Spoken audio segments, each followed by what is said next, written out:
Alors, on commence notre cours. En vérité, aujourd'hui, c'est Idvadout, puisque aujourd'hui, en particulier, c'est un jour de joie pour le peuple juif. C'est le jour anniversaire du mariage du Rabbi Melech HaMashiach avec la rabbinite Chaya Mushka. À l'image du Tzemar Tzedek, qui s'appelait Menachem Mendel et sa femme Chaya Mushka, alors notre rabbi également, il s'appelle Menachem Mendel et sa femme Chaya Mushka.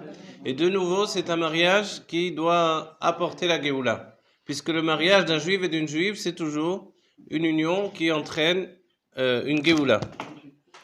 Oui, d'accord. Attendez, je vais dire les mains, d'accord. Alors, on me dit d'abord, la première chose, tout le cours, et ce qu'on étudie, c'est pour l'élévation de l'âme de Chaim, Charles Ben Idel et Myriam Mania. Voilà, Refoua Shlema de David Ayoun Ben Atou. Et de Mordechai. Ben Messaouda. Voilà. De Sarah Suzanne. Gisèle Bat Messaouda. Voilà. Gabriel Ben Rivka. Elia Malkiel Ben Sarah. Tout ça pour Triat Hametim et Gabriel Ben. Yaakov Ben Avraham. Ça c'est pour Refoua Shlema. Refoua Shlema, Yaakov Ben Avraham. Et Refoua Shlema, David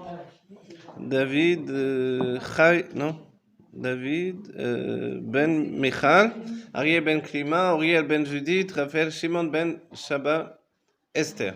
Voilà, tout le monde pense que la Torah, c'est un pouvoir magique de guérir. Est-ce que c'est vrai ou non? Non. Oui, non. La Torah est... Voilà, la Torah elle est au-delà de ça, mais elle agit également sur ça. En réalité, la Torah elle a la faculté de tout faire. Et ce qui est le plus important, c'est l'âme, la pureté de l'âme qui, elle, est capable de tout guérir. L'âme, l'Echatrila, elle passait par le Olam Bria, le monde de la création. Et Bria, je me rappelle avoir entendu de Rav Gisbourg qui dit, voilà, Bria, c'est la chaîne Briout. Bria, elle est en bonne santé. Donc, dès sa première pénétration du monde de Hatzilut, de l'émanation vers le monde de Bria, l'âme passe par un monde où la définition de sa nature, c'est une nature de bonne santé. Voilà. Être en bonne santé, c'est quelque chose qui n'est pas une découverte, une transformation de notre nature, mais une redéfinition de ce que nous sommes les Khatrila, au départ. Au départ, nous sommes en bonne santé parce que Dieu a créé chacun en bonne santé. Quand il est dit Katriatametim, alors il va y avoir également le fait de soigner tous ceux qui étaient malades. D'accord? Les gens reviennent tels qu'ils étaient. Et puis, Dieu les guérit, c'est-à-dire qu'ils redeviennent le juif originel qu'ils étaient au départ. D'être le juif originel, c'est chacun d'entre nous ce que nous sommes profondément. Sous-entendu que dans le tziour, le dessin de nos vies successives, on a accédé à des expériences. Il y a des noms en hébreu pour exprimer ça, en français particulière. En hébreu, on peut dire même meshouné, vous savez, shoné ou meshouné. C'est-à-dire des expériences successives qui ont entraîné que l'on s'est transformé. Au bout du compte, on dit, regardez la tête que j'ai. Vous m'avez pas vu au départ. Voilà, vous ne savez pas combien j'étais beau au départ. Regardez maintenant. Bon, on fait ce qu'on peut. Qu'est-ce qui s'est passé? Il s'est passé qu'on a accumulé des expériences. Mais ces expériences, elles ont peut-être enlevé de notre beauté primitive, mais nous ont rajouté une beauté suggestive, ça dit ça, qui est nouvelle. C'est quoi la nouveauté de cette beauté? C'est la beauté de l'expérience. Et ce que je dois découvrir, c'est le lien étroit, la fusion entre mon âme et mon corps. Et c'est l'essentiel. D'accord? Et pour ce faire-là, un homme ne peut pas y arriver sans se marier auparavant. Et une femme également, évidemment. Le mariage est là pour nous donner d'accéder à une plénitude. La plénitude, elle commence par le mariage de l'âme et du corps. En mariant l'âme et le corps, on arrive déjà à une plénitude.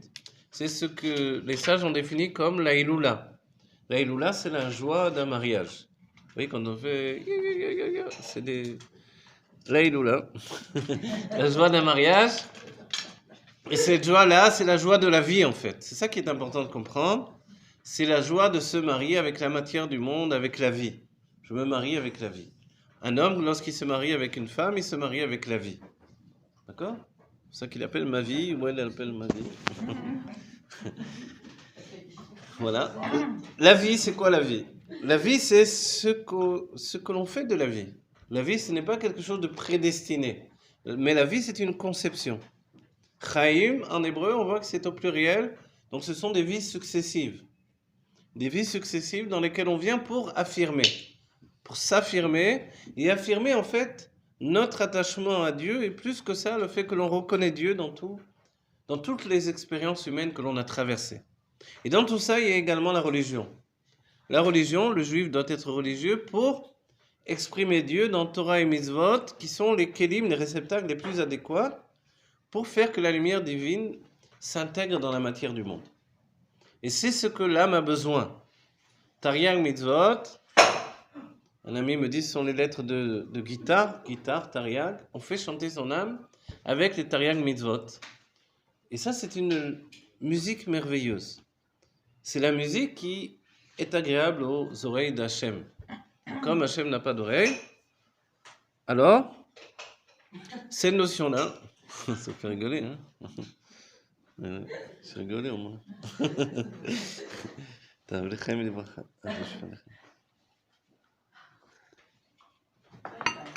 Voilà. Alors, c'est l'anniversaire du Rabbi Larabanit. Vous savez ce que ça veut dire? Ça veut dire le mariage de la Malchoute avec la Malchoute. On va dire, mais si le Rabbi est déjà Malchoute, qu'est-ce que c'est ce mariage avec une Malchoute? Voilà. Et là, il y avait déjà une explication, une exprimation du Rabbi Moarash qui nous a dit que, en fait, il y a ce qui s'appelle la Malchoute de Ensof. Et au moment de la Iloula de sa propre grand-mère, au lieu d'exprimer les choses juste dans le niveau de Malchoute, Malchoute, ça veut dire, vous savez ce que c'est Malchoute? Faisons notre cours sur Malchoute. Qu'est-ce que Malchoute après tout? J'ai préparé pendant des semaines, et cette semaine, mais c'est que je fais comme ça, non? Alors, Malchoute, c'est la réalisation. Ah, bravo. C'est la réalisation de ce qu'on a en tête, des Ah, projets. ben bravo, c'est super ça. Non? Oui, c'est très très bien, bravo. Concrétisation. Concrétisation, réalisation, C'est l'aboutissement. aboutissation, Aboutissement. aboutissement et largement. Bravo, c'est très bien. En fait, c'est vrai. Il écrit dans la Kabbalah, le monde est créé à partir de Malchut de Ensof. Et les Mekoubalim disent, qu'est-ce que ça veut dire Malchut de Ensof? On ne peut pas définir qu'est-ce que la Malchut de Ensof. Et la réponse est un peu hasardeuse des Mekoubalim à ce moment-là. On voit heureusement que la Chassidut est venue expliciter les choses. Ne vous dérangez pas de parler au téléphone en plein cours, hein, surtout. C'était ma sœur. Elle vient, votre sœur, ou non? Ah, elle ne peut pas venir. Dommage. Alors, la Malchut de Ensof, qu'est-ce que c'est? Les Mekoubalim disent Dieu, il sait ce que c'est. Donc nous, on n'a pas besoin de savoir. Ça, c'est la Kabbalah. La Chassidut dira, c'est l'explication du Rabbi, la Malchut de Ensof, c'est le moment de révélation. Vous comprenez? Malchut, c'est la révélation. Donc, quand on dit que le mariage, c'est le mariage de Zer Anpin et de la Malchut, Zer Anpin, petite mesure, ce sont les sentiments. Avec la Malchut, la révélation. Qu'est-ce qui occasionne la révélation? La pensée, la parole et l'action, a priori.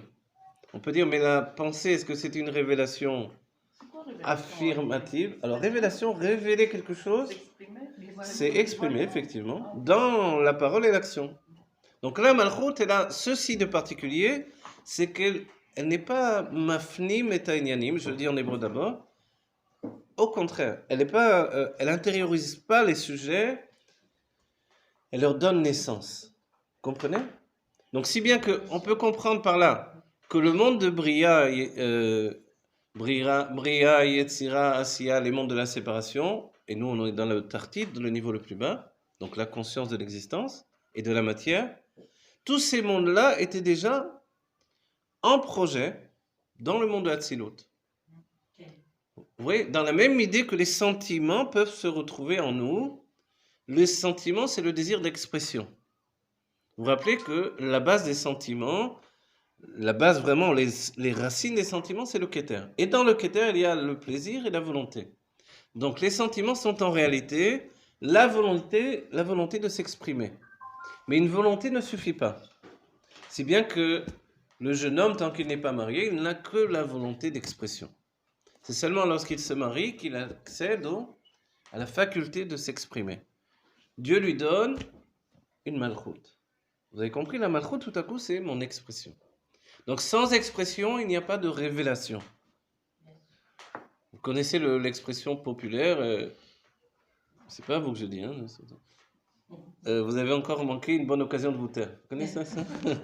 Parce que dès que la personne s'exprime, elle s'est révélée. Vous voyez? Et les sages le disent clairement. Quand une personne n'a pas encore exprimé son opinion, on peut penser qu'elle est très profonde et intelligente. C'est toi, t'as l'air intelligent.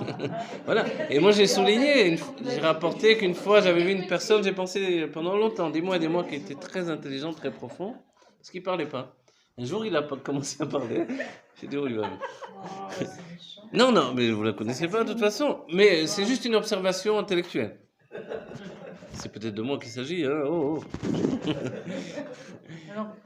Et non, j'ai juste été étonné parce qu'il y a eu, vous voyez, ce qui a précédé l'expression et ce qui était l'expression. Les sages parlent de ce sujet par rapport à Rabbi Akiva. Rabbi Akiva, il est resté pratiquement 24 ans en silence. Vous voyez, le monde du silence total. Et au moment où il a parlé, il est devenu Rabbi Akiva. Vous comprenez ce que ça veut dire? Dès le moment où il a ouvert sa bouche pour parler, c'est-à-dire dès le moment où il s'est exprimé, il est devenu Rabbi Akiva. Et le Rabbi explique que l'expression, c'est le commencement de notre histoire, en fait. Il dit peut-être pas de notre histoire, mais réellement de toute la structure profonde de ce que nous sommes. Mais quelqu'un qui ne sait pas s'exprimer, il n'est pas aligné au Keter? Quelqu'un qui ne sait pas s'exprimer, il doit apprendre à s'exprimer, tout simplement. Oui, C'est obligatoire par la parole? C'est obligatoire par la parole, c'est-à-dire ça s'apprend à parler. De la même manière qu'un comédien apprend à parler, okay, il apprend à parler correctement. De la même manière, un être humain, depuis son enfance, apprend à parler. Mais parler, il y a parler et parler. Un comédien peut très bien parler en brassant du vide. Okay. On dit un bon comédien, il doit être capable de réciter l'annuaire et d'intéresser tout le monde. Okay. Mais profondément, il y a aussi une manière d'exprimer les choses. Et quand ces choses sont finalement l'expression de mon âme, alors, elles sont une révélation. Vous comprenez? Alors, si on ne sait pas s'exprimer, ça veut dire qu'on n'est pas lié à nos sentiments? Alors, si nous ne savons pas nous exprimer, c'est parce que nous n'avons pas été éduqués dans le dévoilement de l'expression. Comment vous dire? Moi, j'avais un séminaire de jeunes filles, je leur apprenais à s'exprimer. J'ai fait un séminaire aussi sur l'étude de la Torah. Le but était l'expression également. Il y a l'expression par l'écrit, donc il y a la pensée, l'écrit et la parole également. Tout le monde peut s'exprimer, c'est pas vrai? Tout le monde peut s'exprimer dès le moment où on est en confiance. Le problème de l'expression, c'est comment les autres vont accueillir cette expression, cette révélation. On a dit que la crainte de l'expression, on a dit ou on n'a pas dit, la crainte de l'expression, c'est la crainte de la révélation. Tant que je ne dis pas qui je suis, on ne sait pas qui je suis. Vous comprenez? C'est si mystérieux finalement l'expression par la parole que le Baal Shem Tov et même Rabbi Levi Yitzhak de Berditchev pratiquaient le fait de recevoir des personnes et leur donner de lire des textes, leur donner de lire le Zohar ou la Mishnah. Et par la manière dont ils lisent le Zohar et la Mishnah, alors le Baal Shem Tov était capable de les comprendre. De les comprendre profondément. C'est-à-dire, mais il n'a pas parlé de lui, ça n'a pas été une psychanalyse. Vous voyez, il n'est pas rentré dans les détails, il m'est arrivé ça quand j'étais petit, etc. Rien du tout. Il a lu une Mishnah ou le Zohar.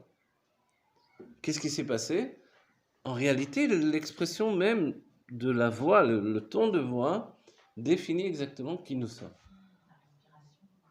La respiration également, c'est le grand secret de la névoie, de la prophétie et du roi Kodesh. Il y a la parole, il y a également la voix qui porte la parole. La voix, c'est le souffle, et la parole, c'est ce qui s'appelle chitur haotiyot, le fait de découper les lettres. Avec la gorge, avec le bout des dents, avec la langue, toutes ces notions-là de chitur haotiyot, de découper les lettres, c'est relié à la profondeur de notre âme. Et dans les mondes divins, c'est comme ça également que c'est fait. Parce que c'est les sentiments qui s'expriment. Voilà. Les sentiments s'expriment par le biais de la parole. Si bien que des sentiments qui ne s'expriment pas, au lieu de se répandre vers l'expression,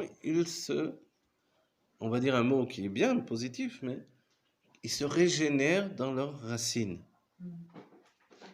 Non, Vous n'avez pas compris, c'est normal que vous n'avez pas compris. Non, mais ce que je voulais dire tout à Pas l'heure. parce que j'ai mal expliqué, Tout à l'heure, je voulais pas dire quoi. parce que vous avez bien compris. En fait, se régénérer dans les racines, qu'est-ce que c'est? Le rabbi dit que la faculté de parler, c'est la faculté de se régénérer dans la source de l'âme. Plus je suis capable de me taire, en hébreu c'est plus facile d'exprimer tout ça en vérité. L'afnim, ani mafnim et atzmi, ani beromemut atzmit, je m'intériorise, je suis dans une élévation personnelle.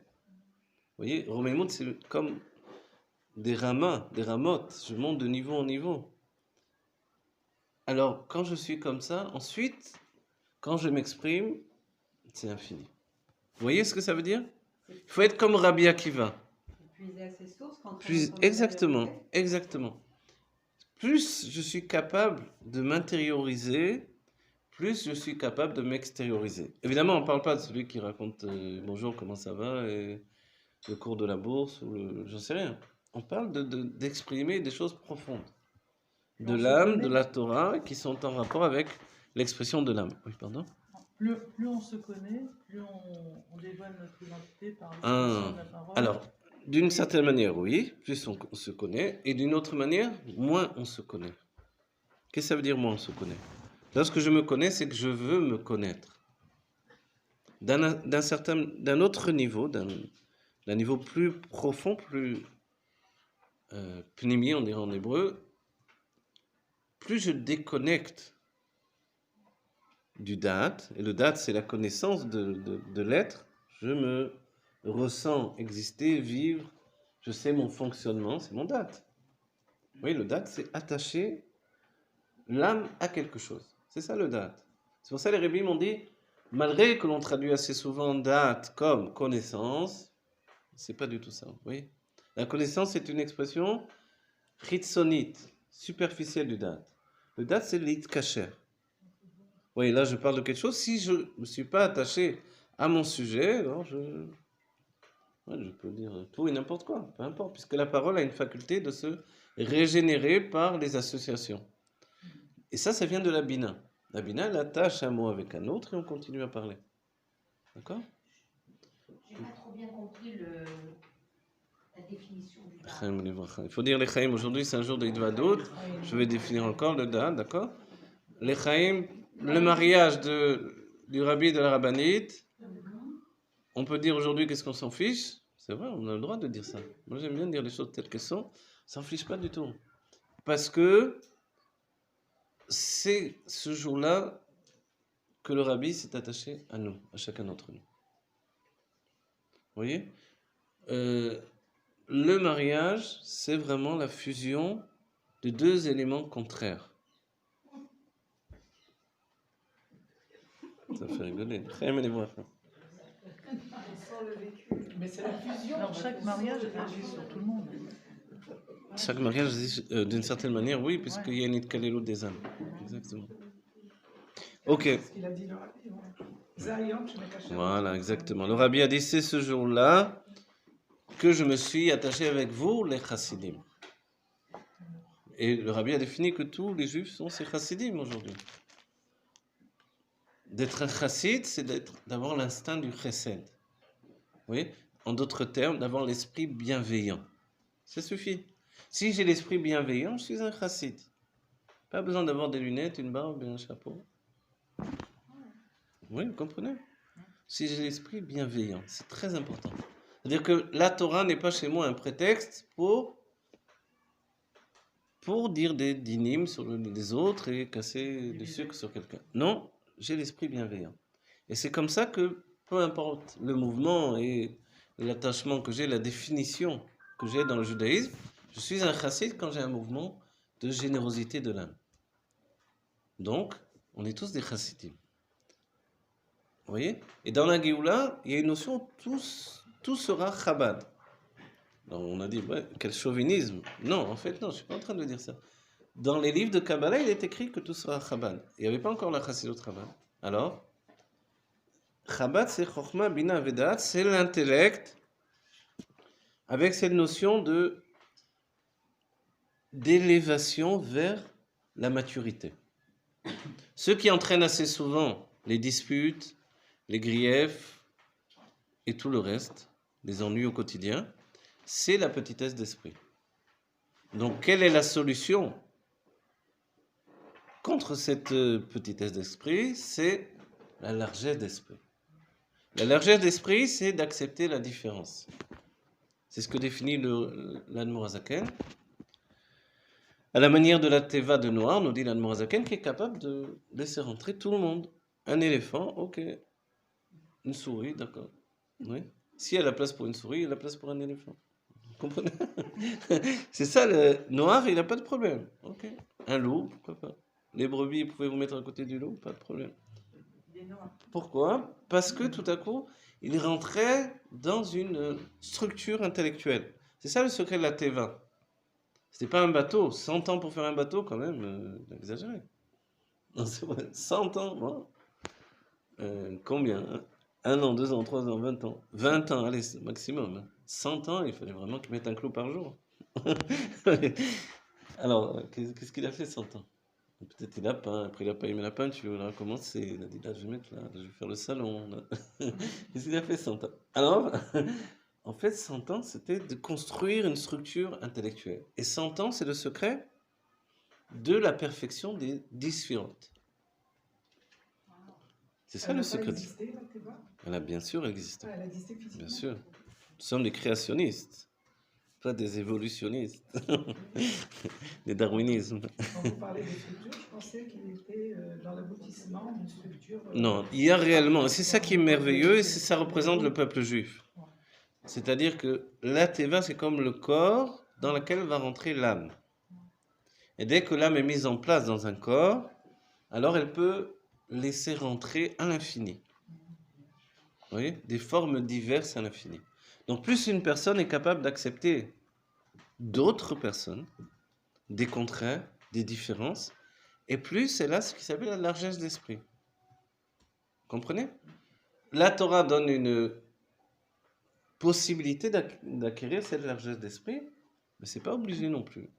Et comment y arrive? Alors, soit on l'a à la naissance, soit on l'obtient par l'expérience. Dans la Torah, dans la Kabbalah, mes Kouvalim me disaient toujours, soit tu es metaken et tatzmecha, soit si je traduis les taken, c'est-à-dire te réparer, mais soit tu travailles sur toi, tu te transformes, soit Dieu va organiser qu'il y ait taknout. Alors on va te réparer d'en haut. Donc en fait, il y a toujours cette solution, cette organisation divine. Soit c'est moi-même qui accède à ce tikkun par une volonté personnelle, soit la chose va se faire. Voilà. Bederamime on dit. Voilà. Comprenez? Soit j'amène ma voiture pour la nettoyer, pour la laver, soit c'est la pluie qui va la laver de toute manière. Donc il y a toujours cette chose-là dans notre vie. De toutes les manières, je dois être capable de me retourner et d'avoir une expérience sur la vie. Et de me dire, bon, c'est pas toujours les plus sages qui sont les plus gentils, ou les plus... les moins bandits qui sont les plus gentils, en fait. La vie, elle n'est pas basée sur des principes extérieurs, en fait. Le plus profond de tout, c'est l'âme, et l'âme elle-même, elle entraîne en fait un dévoilement dans des situations diverses. Vous savez, les goïms disent l'habit ne fait pas le moine. Les sages, par contre, disent que oui, l'habit fait le moine. Enfin, le moine. L'habit fait le chassid, l'habit fait le... Oui. Parce que le vêtement d'expression va définir quelque chose qui est plus élevé que ce que je suis naturellement. C'est-à-dire que quand j'exprime une chose, je suis cette chose. Vous comprenez? Lorsque vous parlez, vous êtes ce que vous dites. Et c'est ça ce que l'on a dit quand on a précédé l'expérience du Baal Shem Tov et de Rabbi Levi Yitzhak de Berditchev qui disait lis quelque chose et je vais t'écouter. Et je vais t'entendre. Et je vais te comprendre. Comprenez? Tout à coup, ma voix est à même d'exprimer ce que je suis. La voix, c'est la transmission de l'âme. Si bien que toutes les voix de ceux que nous avons appris, dit, étudié, exprimé, tout ça se trouve autour de nous. Ça ne disparaît jamais. Et ça remonte lentement. Et le Harizal nous dit, quand passent les oiseaux, les voix rentrent dans le plumage des oiseaux. C'était le secret des devins dans les siècles précédents qui fouillaient le plumage des oiseaux pour entendre les voix. Et quand les anges veulent nous parler, alors ils utilisent ces voix. Tout à coup, Shmuel entend Shmuel, il va chez son maître. Oui, mon maître, vous m'avez appelé. Et le maître dit non, je ne t'ai pas appelé. Il retourne, Shmuel, il revient. Oui, mon maître, vous m'avez appelé. Non. À la troisième fois, il lui dit alors, il semblerait que c'est Dieu qui te parle. Écoute sa voix. Voilà. Mais pourquoi il utilise la voix du maître? De la même manière, Moshe, devant le Sné, a entendu la voix de son père.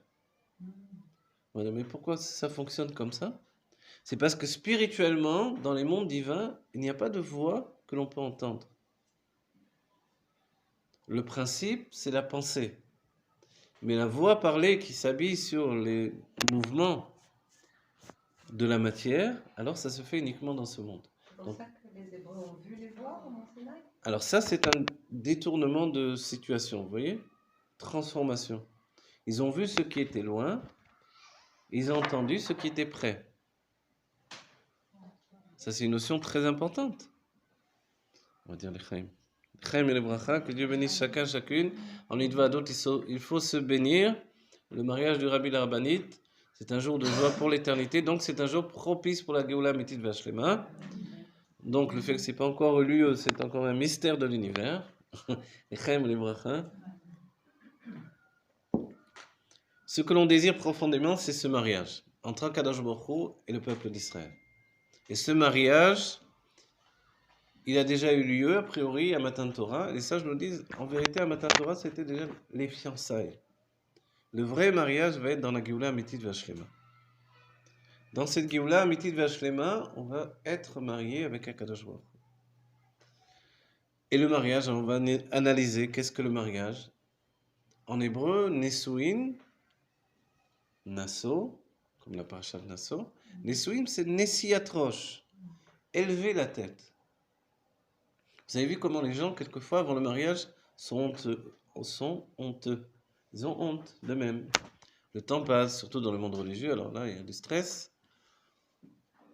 Alors, 18 ans, tu n'es pas encore marié? 19 ans, tu n'es pas encore marié? Alors, quand est-ce que tu veux? Enfin, la tête, elle... Et pourquoi tu ne veux pas te marier? Moi, j'ai pas dit que je ne voulais pas me marier. Alors, pourquoi? Qu'est-ce qui ne va pas chez toi? 30 ans, 40 ans, etc. C'est pas facile. Oui, il y a un jeune homme qui m'appelle, il me dit, il vient de se marier, je suis content, il ne m'a pas averti, mais je suis content qu'il se marie, c'est le plus important. Mais il m'appelle parce que ça ne va pas déjà. Mais et il me dit évidemment qu'elle a un problème. C'est normal. Et je lui dis, mais elle a un problème, mais peut-être toi aussi tu as un problème. Et pourquoi il aurait un problème? Je dis, mais toi tu viens de te marier, tu as quel âge? Alors il a 40 ans. Je dis, mais c'est pas normal que tu ne te sois pas marié avant 40 ans. Donc toi aussi tu as un problème. Donc autant résoudre les problèmes ensemble. Et en fait, souvent, il faut comprendre que justement, le mariage, c'est pas résoudre mes problèmes, mais c'est trouver le moyen d'exprimer les problèmes qui sont cachés. Pourquoi faire? Pour pouvoir les résoudre, justement. La femme a la faculté d'exprimer. Le mari a la faculté de découvrir cette expression. A la faculté ou non. Il peut évidemment la voiler, dans ce cas-là, il reste dans son mutisme, dans son enfermement. Mais elle dévoile l'expression du mari, qui lui est à même de se voir en elle et de découvrir qui il est. D'accord? Son travail dès ce moment-là, c'est de se regarder dans le miroir et d'être de mieux en mieux. Et le miroir, à ce moment-là, c'est sa femme. De là, l'expression, c'est également la détermination que l'on prend à se transformer. Et c'est le but du mariage. Se transformer pour devenir meilleur, pour devenir soi-même. Je vois que tout le monde est pris par le... Vous angoissez là. Hein. Ne vous angoissez pas. Hein. Ça va? Ah d'accord. Okay. Vous comprenez? Le mariage, c'est cette expression mutuelle. On va dire qu'est-ce que gagne la femme dans tout ça? Puisque profondément, il est dit que la femme reviendra avec son mari de siècle en siècle. Ça fait peur, hein? De réincarnation en réincarnation, de Gilgulim en Gilgulim. Pourquoi? Pour l'aider à aboutir à son tikkun, à sa réparation. Quoi, il n'y aurait pas eu de réparation, le Géoula? Je comprends pas. Oui, bien sûr. Nous, on est le dernier Gilgulim. Pourquoi ce calvaire encore? Mais je vous parle au passé, on est obligé de parler du passé pour se rendre compte de la chance que l'on a aujourd'hui. Bon, les chaim, vous pouvez faire les chaim avec ce que vous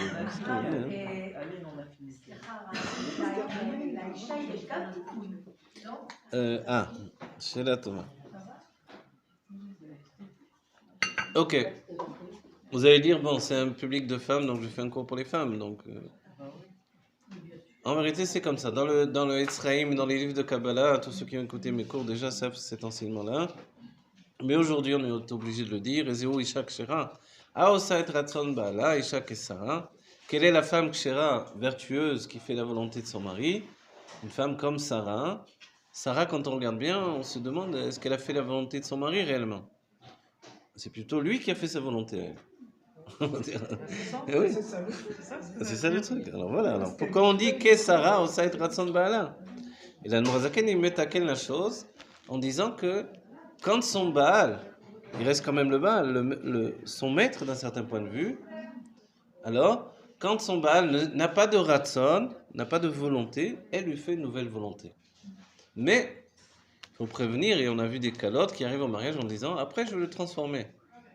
Je le prends en Mizrahi, je vais en faire un chassid. Je le prends pas religieux, je vais en faire un meilleur charimien. Vous voyez?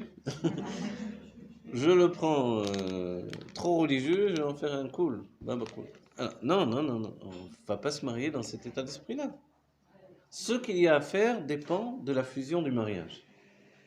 Donc les projets d'avant le mariage, ce sont des aspaklariot shena meirot. C'est des projections qui viennent de l'âme animale dans tout ce qu'elle a de plus sauvage. Et le but, c'est par le mariage, justement, d'adapter le désir de l'âme animale au devenir du couple. Le couple doit devenir ce qu'il est déjà profondément. Vous voyez, d'un certain point de vue, il y a une image profonde de ce que nous sommes, et le but, c'est de plus en plus devenir cette image que nous sommes réellement. Mais le mot d'image, c'est statique. C'est pour ça que, on va dire, il y a déjà une âme, une expression de l'âme. Vous vous rappelez l'histoire, on va dire l'histoire du Rabbi Rachab. Quand il souffrait de l'oreille, c'est parce que dans le Cheder Sheni, il y en avait qui parlaient pendant qu'il disait un mama. Alors il avait enlevé son courage de l'oreille, sa force de l'entendement d'une oreille, et après forcément ça lui fait mal à l'oreille. Pour pas entendre les paroles qu'il y avait derrière. טוב, לחיים, דברים לחיים שקה. Alors vous avez compris, Ezeu Isha Kshera Osa et Ratson Baala, qui fait le Ratson de son mari. Première explication des sages tout de même. Il a des besoins, elle remplit ses besoins. Il veut ça, elle lui fait ça. Première explication. Deuxième explication, il n'a pas de volonté, elle lui fait une volonté. Pardon. Elle lui fait une volonté. Elle lui donne des choses à faire. Ouais. Comme Abraham il est chesed, elle lui dit, tu vas prendre cet enfant que tu as eu de cette... D'abord elle lui dit, tiens, prends ma servante, fais-moi un enfant. Ok, peut-être Abraham il n'avait pas trop envie d'aller avec sa servante. On parle d'un sadique, on ne parle pas d'un bonhomme, un vaudeville, il dit, ah tiens, etc. Okay. Ciel mon mari, etc. Non, pas du tout. Donc, il n'avait pas du tout envie d'aller avec la servante. Donc il a fait comme un avodat Hashem. Il fallait qu'il soit drôlement soumis à Sarah pour faire ça quand même. Comprenez, c'est extraordinaire quand on y pense. Soumis à Dieu, par exemple. Soumis à Dieu et à Sarah, parce qu'il reconnaît en Sarah un dévoilement divin. Vous voyez? Donc soumis à Sarah, les sages ont dit que les Imaot étaient plus élevés que les Avot dans la prophétie. Et c'est ça cette soumission. Aosad Ratson Baala. Abraham n'a pas du tout envie de lui donner un enfant avec Agar, il va le faire quand même pour Sarah. Oh, ok, maintenant elle a un enfant, elle est contente. Il a une petite tête égyptienne quand même, qui ne ressemble pas exactement à Sarah. Ok, puisque n'oubliez pas, Agar c'était une princesse d'Égypte. Oui. C'est la fille de Paro, de Pharaon. Ok. Elle a préféré être servante dans la maison de Sarah que de continuer à être princesse dans la maison de Pharaon. On va dire, elle a un grand mérite. C'était son choix ou c'était le choix Non, de non, Pharaon? c'était son choix. Oui. Ok. Donc, maintenant, il y a un enfant qui est venu au monde. Donc, il porte son amour sur cet enfant. C'est la preuve de ce qu'il est, lui, en homme, en tant qu'être masculin. Vous voyez? C'est-à-dire, chez Abraham, la preuve de son expression masculine, elle passe par cet enfant-là. Devant tout le monde, le fait qu'il ne puisse pas avoir d'enfant, c'est le contraire de la preuve de son chesed. Tout à coup, le chesed est concrétisé. Un enfant est venu au monde. Ensuite, qu'est-ce qui se passe? Elle lui dit, prends cet enfant, tu le chasses avec sa mère. Je ne veux plus le voir. Et là, c'est très très dur pour lui. Pourquoi il va l'écouter de nouveau? Elle lui a dit une chose, maintenant, elle lui dit le contraire. Elle fait exactement comme Dieu. Dieu lui a dit, protège l'humanité, sois le père de l'humanité. Donc Abraham va se battre de tout son être contre ceux qui faisaient l'ignominie, de prendre leurs enfants, de les jeter dans le feu pour faire Avodah Zarah. Il va se battre contre ces hommes-là. Tout à coup, Dieu lui dit, prends ton propre fils et fais-lui la shrita. Sarah fait le même genre de concession à la logique divine d'Abraham. Elle lui dit, fais-moi un enfant, ok. Mais ensuite, vous croyez que c'est facile? C'est horrible d'aller dans le lit avec une femme, alors qu'il est amoureux fou de sa femme, alors que pour lui, c'est la femme. N'oubliez pas que, ne serait-ce que humainement, Sarah était plus belle que toutes les autres femmes du monde. À un tel degré que toutes les autres femmes avaient l'air de singes et ressemblaient à des singes à côté de Sarah. C'est vrai, les sages ont exprimé comme ça. Tellement elle était belle, c'était. Donc tout à coup, de délaisser cette femme merveilleuse. Elle était belle parce qu'elle était à l'image de Chava, donc à l'image de Dieu, à l'image de la perfection des mains de Dieu, entre guillemets. Donc c'était la perfection du corps. Pourquoi il aurait délaissé cette perfection pour aller chercher une égyptienne? Voilà. Une singe, c'est vrai, une singe qui vient d'Égypte.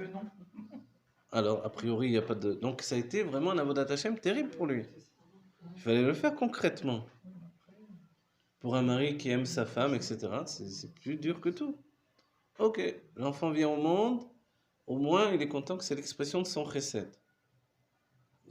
En fait, il a expurgé, si on peut dire comme ça, tout son chesed dans Ishmaël.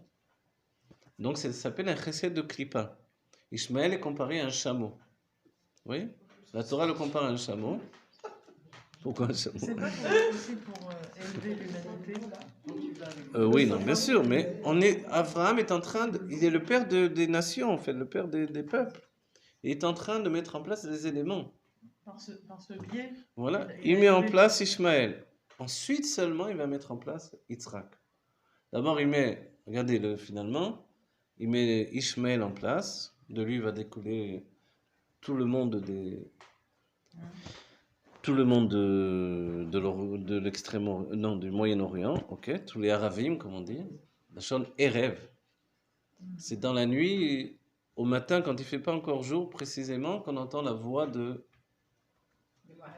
Voilà, je ne sais pas comment on dit là. Hein? Moadim. Moazim, hein, Moazim. Moadim, je ne sais pas. Moazim.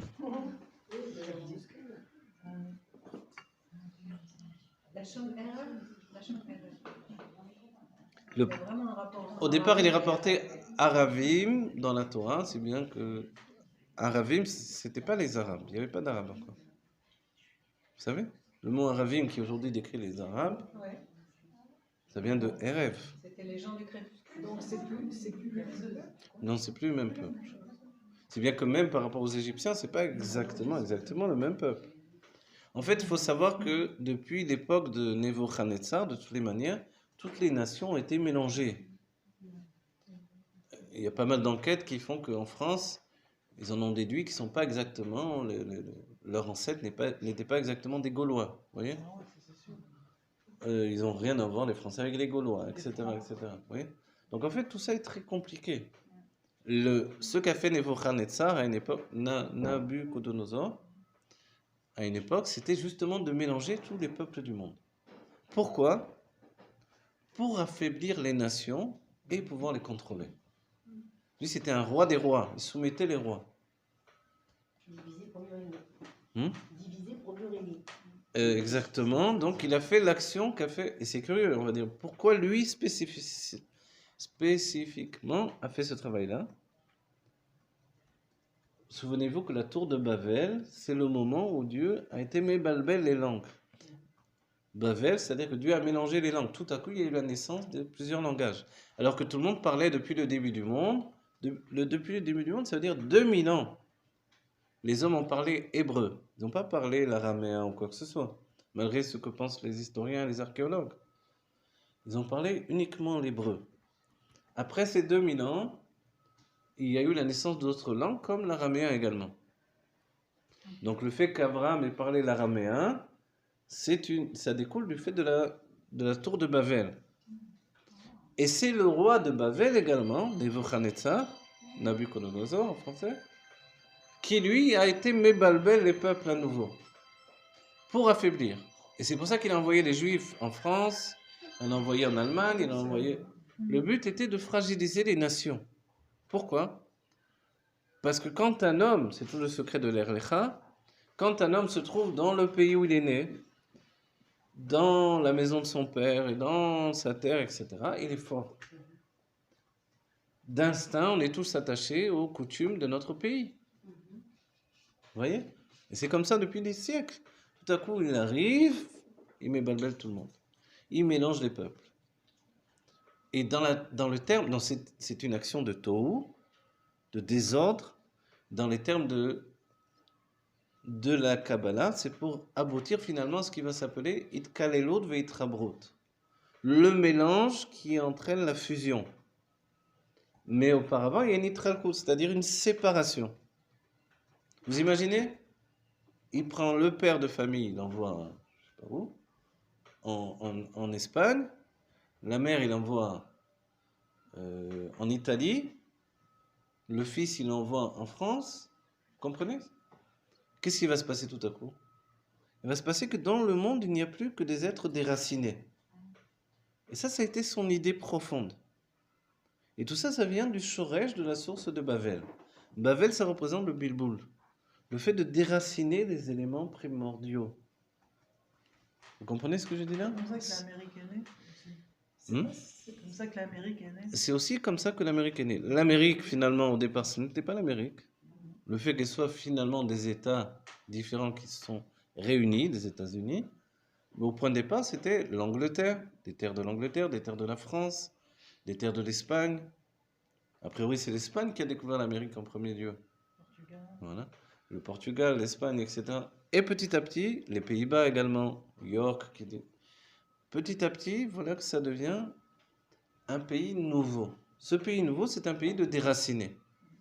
On voit qu'il y a dans l'humanité un désir de déraciner l'humanité. Il y a un seul peuple qui, lui, ne se déracine pas, c'est le peuple juif. Pourtant, Mais ils se mélangent pas. Voilà. En fait, le rabbi a dit, c'est pour ça que la Torah nous compare à du sel. Nous sommes comme le sel. Le sel, qu'est-ce qu'il a de particulier? Il fait remonter le goût des aliments, mais on ne peut jamais s'en débarrasser. On peut faire fondre le sel, on peut le geler, on peut le transformer en cristaux, mais en fait, il est toujours là. Il passe d'un état à un autre état. Le peuple juif est toujours là. Pourquoi on a été délivré d'Égypte? Parce que nous n'avons pas changé nos noms et nos vêtements. Les vêtements, ce sont les vêtements d'expression. Donc en fait, il y a toujours la même fusion entre Zeir Anpin et la Malchut, entre nos sentiments et leur expression. C'est ce qui fait que le peuple juif reste le peuple juif. Et d'un certain point de vue, comment découvrir le juif caché dans le monde? C'est le travail du Mashiach, par le son du shofar. Le son du shofar va sonner au-dedans de chacun d'entre nous, pas uniquement comme un son que l'on va entendre à l'extérieur, mais il va sonner en nous, et chacun va découvrir que son judaïsme va lui remonter à la surface. Vous voyez? Celui qui est juif et qui ne sait pas qu'il est juif, tout à coup, ça va remonter à la surface. Et on dit que Abraham et Sarah, lorsqu'ils s'unissent, ils donnent naissance à des guérim. Qu'est-ce que les guérim? Ce sont des âmes juives cachées. Elles sont dans des coffrets. Et ça découle de ce mélange qui s'est passé dans les nations. Alors on va dire, mais pourquoi on parle de tout ça? Quel rapport avec le mariage? Selon les principes de la Chassidut et de la Kabbalah et du Zohar, le mariage a pour travail de faire l'union de Ma ou Ban, c'est-à-dire du principe masculin et du principe féminin. Et cette union donne naissance au Chesed et à la Gvura. Chesed, le garçon, Gvura, la fille. Ensuite, de cette union de Chesed et Gvura doit naître Tiferet, l'équilibre des deux. L'équilibre des deux, quand des gens n'ont pas d'enfants, que Dieu préserve, en fait, c'est qu'ils n'ont pas besoin d'avoir d'enfants et qu'eux-mêmes, ils doivent réaliser leur équilibre. Ils sont leur équilibre personnel. Et si, que Dieu préserve, même une personne ne se marie pas, c'est que en elle-même, elle doit trouver son équilibre.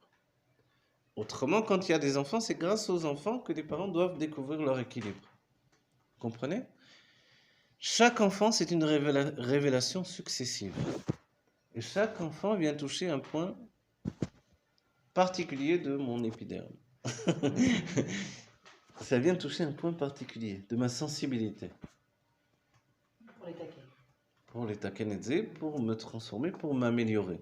Le monde a un seul profit, l'amélioration de ce que nous sommes. Et c'est pour ça que l'on se marie. S'améliorer, vous savez ce que c'est? Vous savez, Aline? Comment c'est possible que les enfants... Non, c'est vrai, je pose une question. Parce que quelle révélation il y a quand il y a une assignation au Goïm? Là, c'est comme le mélange dont on a parlé précédemment. Alors, il y a une parole, il y a une explication de la Torah, évidemment, là-dessus. Pourquoi il y a eu... Vous savez, quand est venu, je crois que c'est Titus qui est venu, qui a pris une épée et qui a déchiré le parochet, le rideau du Kodesh ou du Kodesh HaKodashim. Certains disent qu'il y a eu deux rideaux, d'autres disent qu'il y a un seul rideau. Du sang a coulé le long du parochet. Cet imbécile a dit, j'ai tué leur Dieu. J'ai déchiré un rideau, c'est tout, parce que tu as tué leur Dieu. Mais il y a du sang qui a coulé. Qu'est-ce que ce sang? Voilà. Et le sang vient désigner le fait que le sang du juif, dès ce moment-là, va se mélanger dans le sang des non-juifs. Vous voyez?